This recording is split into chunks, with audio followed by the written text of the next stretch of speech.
sa the month, meron po tayong testing portion. Okay?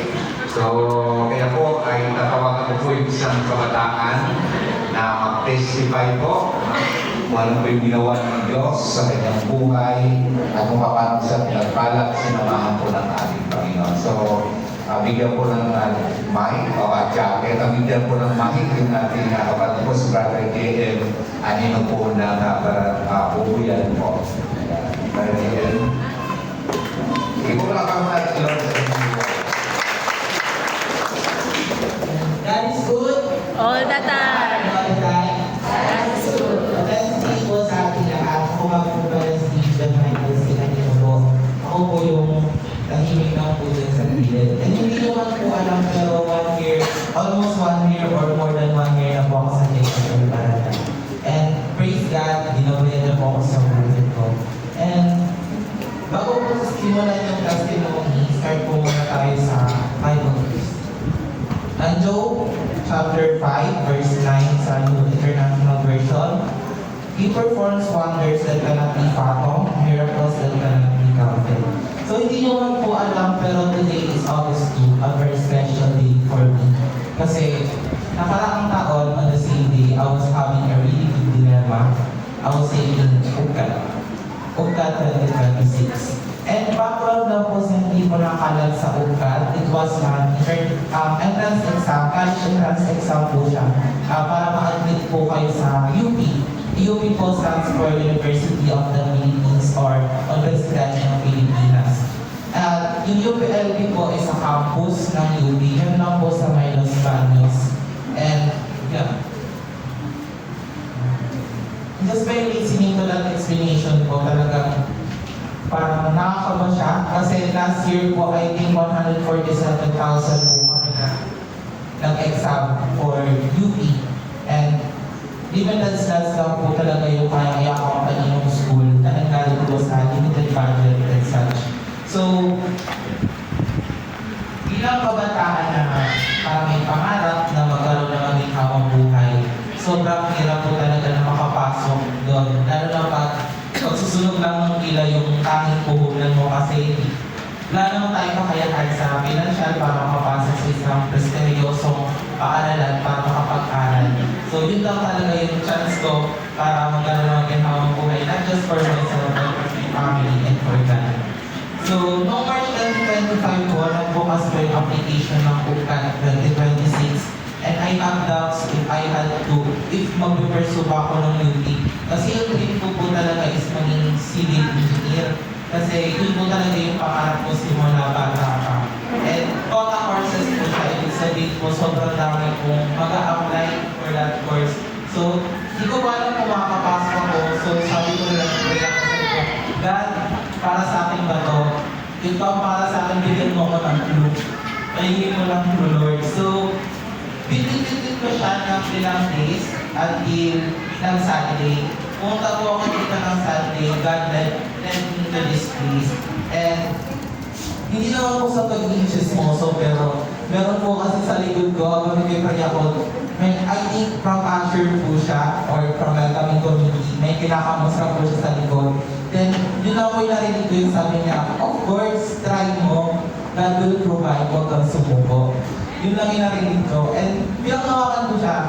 And sabi ko, Lord, sige, try ko. And so lang, filled ako ng mga form, nagpa-print ako, ganyan-ganyan, then apply. Then, after grade 11, recognition, kasi wala pang recognition ng grade 11 dito, meron na application. So after recognition, sabi ko, mag-review ako. So, pero hindi siya tuloy-tuloy, I did review, pero syempre, bakasyon, so bata nga, so minsan, nanonood ng drama and such. So, hindi siya tuloy-tuloy. Then, parang during that process, parang nang hihina ako kasi I have to self-study kasi wala naman kami ganun ka, ng financial para makapunta sa review center. And nakikita ko sa online, sa mga kilala ko na nagre-review center sila. So, parang naliliit ako. And so, sinabi ko rin lang, Lord, ikaw na bahala. Bill mo naman ito. So, ayun. May mga mock exams naman online. So, sabi ko, yun na lang gagamitin ko para i-test yung mga kaalaman ko and ba talaga mag-test for UCAT. Then, yun nga, hindi naman ganun matalinuan. So, sinubok ako ng realidad. Meron ako mga exams na parang 1 digit lang yung score ko over 3 digits. Tapos minsan, kung swerte, marami sa kalahati, gano'n. Pero may minsan na negative pa yung score ko. Ba't ko siya naging negative? Kasi parang right minus wrong po siya. Yung parang UCAT. So, ibig sabihin po, yung mali mo, multiply po siya sa 0.25 po ata yun. Tapos, ima-minus po siya dun sa tamang score. So, halimbawa po, 125, kunyari, tama. Tapos, 65 yung mali. So, 65 times 125, 16.25. Tapos, ima-minus siya dun sa 125. So, 108.75. Yun na lang yung score mo. Parang ganun siya. So, few months later po, nag-UCAT po ako. Tapos, yan, gumising, nag-review. Tapos pagpasok ko po dun sa exam room, nawala na. Nawala na itong nireview ko, din nakalimutan ko siya. Tapos ang ginawa ko na lang, nag-pray po ako. Sabi ko, God, alam ko nasa tabi kita during that exam. And if feel mo, masasagutan ko yung mga tanong. Nasagutan ko lang yung ibang tanong, pero syempre hindi mawala yung maraming blanco. Naaminin ko po wala pa sa kalahati yung mga nasagutan ko during that exam. Kasi hindi ko nga siya alam. So, lumabas ako ng exam center na tulala.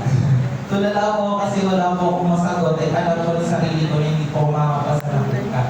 So, sinabi ko na lang sa sarili ko, wala na to. Harap na tayo ng ibang university. So, dahil na wala na ako natiwala sa sarili ko, nag-apply ko ako sa 10 university and I did pass, pero yung iba po ay sa Manila pa, sa Batangas, sa UC, and yung iba naman po may 50 to 80% discount, pero kung may ano po siya dun sa normal tuition, sobrang laki talaga po talaga, so hindi po talaga kakayanin. So, ang tanging po pong choice ay kung malayo man, mag-work. Pero kung mag-work po ako, ang laki po kasi ng gastos. And sobrang layo sa family, so hindi ko kakayanin yun. So, it's either mag-work ka, gumastos ka, o tumigil na lang muna sa pag-aaral. So,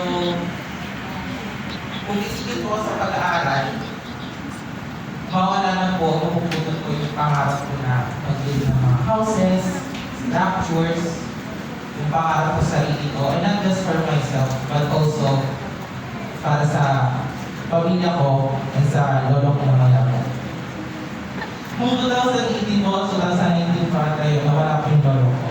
And laking grandparents po kasi talaga ako sa probinsya. And pangako ko po kasi nung doon po sa probinsya namin, maliliit po yung mga bahay, mga kahoy. So, nakikita po ako doon na parang mayaman sa amin, tapos 4 na palabag yung bahay. So, sabi ko, pag laki ko, papatay ako ng ganyan pa. Titigil na kayo sa pag-aararo. Titigil na kayo sa pag-papalay. Hindi sabi sa grandparents ko. And ganoon din yung pangalan ko sa pamilya ko, sa parents ko. So, pag tumigil na sa pag-aaral, Naiyak na siya. pero pag kung tinigil mo sa pag-aaral, hindi lang mo mapupulol yung pangarap ko, pati na rin po yung pangako ko sa lolo ko na nawala na ito.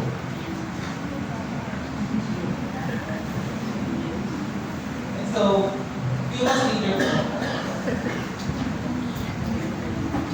God answered my prayer.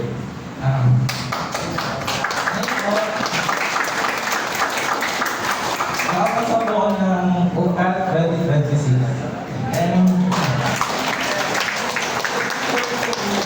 sa BSc Engineering po. Sa BSc Engineering po siya. And thankful po kay God kasi hindi ko po na kaya yung isa. And